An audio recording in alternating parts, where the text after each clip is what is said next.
Hello, my name is Beverly McMillan. I am with United Way and the Family Advocacy Center. I'm excited to announce we have partnered with the Albuquerque Police Department and the Albuquerque Family Advocacy Center to bring Save Jane to the metro area. Save Jane is an event created by Dallas Children's Advocacy Center to pay tribute to children who were reported abused and raise awareness for this problem we see every day. Within Bernalillo County, over 14,000 reports of child abuse and neglect were made in 2019. We are here to pay tribute to those children reported abused by keeping their names anonymous, Jane Doe or John Doe. Due to COVID-19, we were unable to physically host the event. However, we're going to go virtual this year. We are here today to bring you multiple educational videos to raise awareness about child abuse. Our goal is to help keep children safe, to help educate the community, and to provide resources. I am here to be a voice for those who cannot speak for themselves.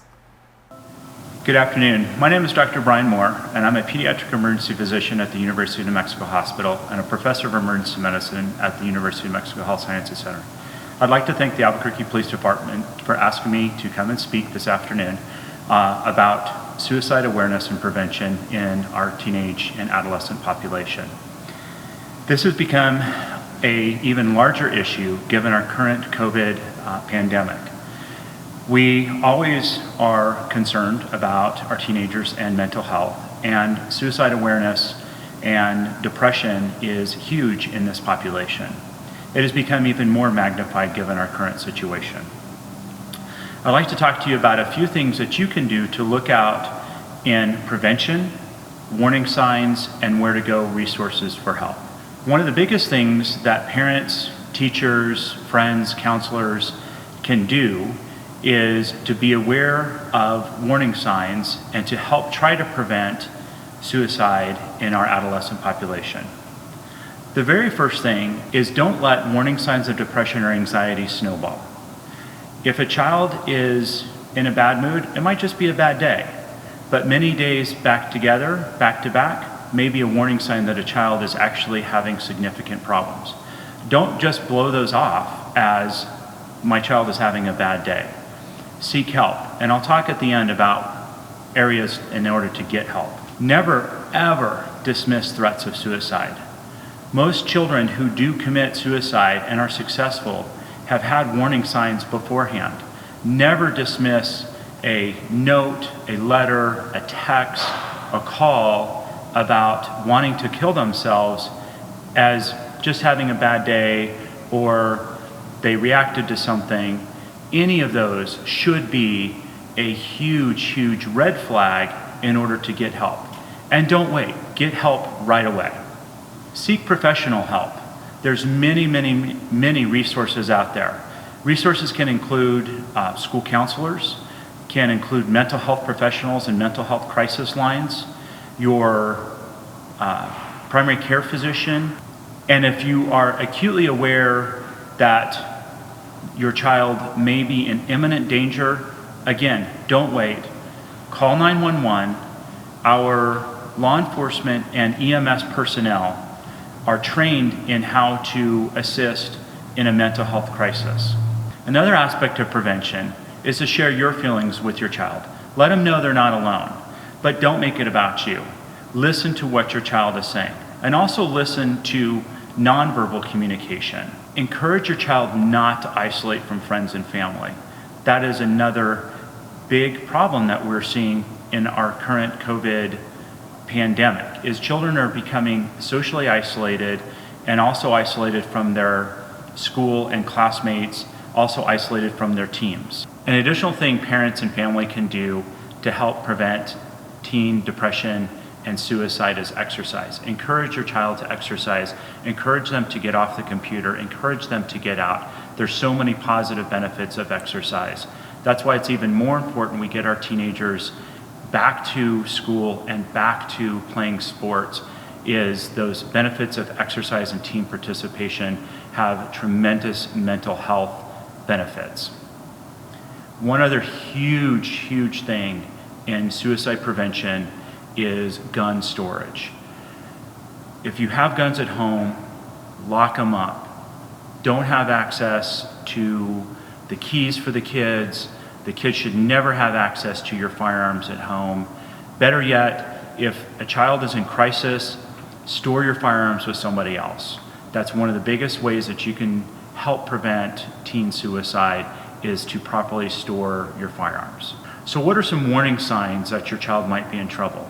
Well, one of the biggest warning signs is changes in behavior. Now, we all know that teenagers can be happy one minute and down the next minute. But if you're seeing significant changes in your child's behavior, particularly in their mood, that is one of the biggest warning signs. Unfortunately, we talk about using social isolation as a warning sign. We're not able to see that as much right now because kids are becoming so isolated. But if they continue to withdraw, especially in this current COVID pandemic, then that is another huge warning sign to be aware of.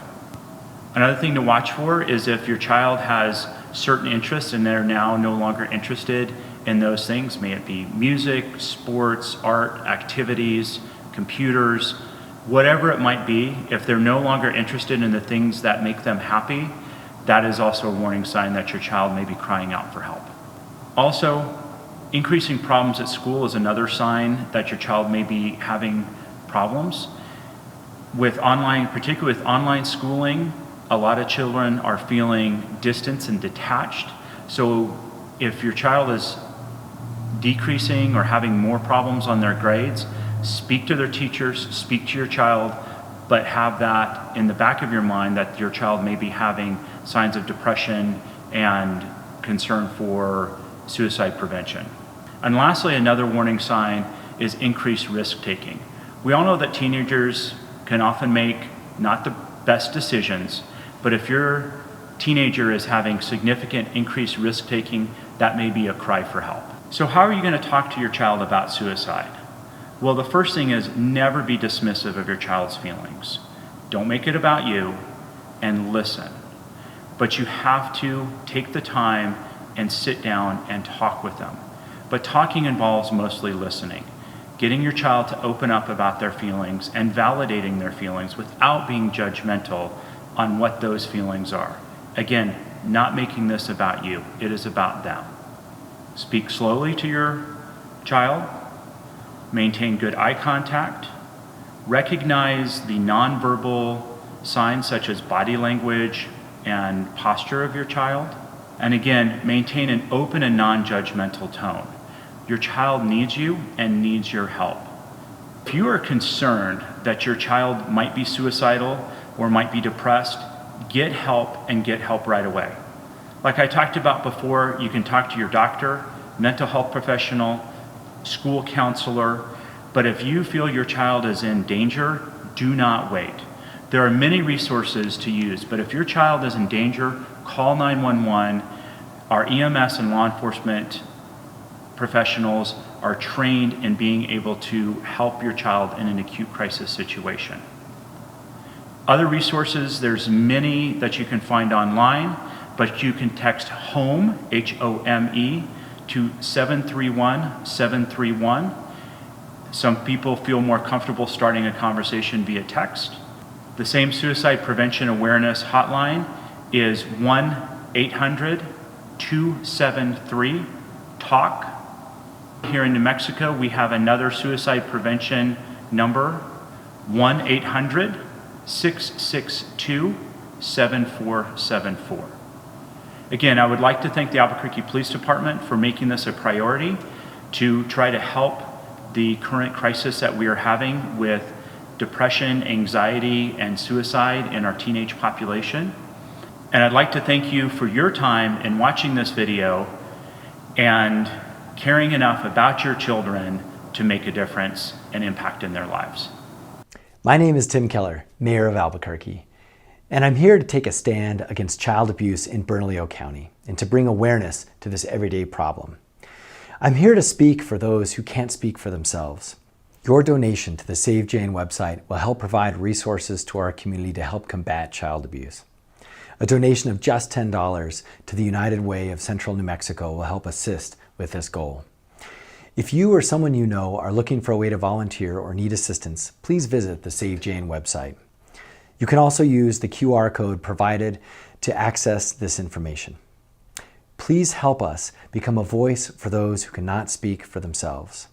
And if you witness any form of child abuse, dial #SAFE from any cell phone, or you can call 242-COPS. And if it's emergency, of course, dial 911. The Albuquerque Police Department, the Crimes Against Children Unit, have responded to several child deaths in 2019. We will now be taking a moment of silence to honor one of those children.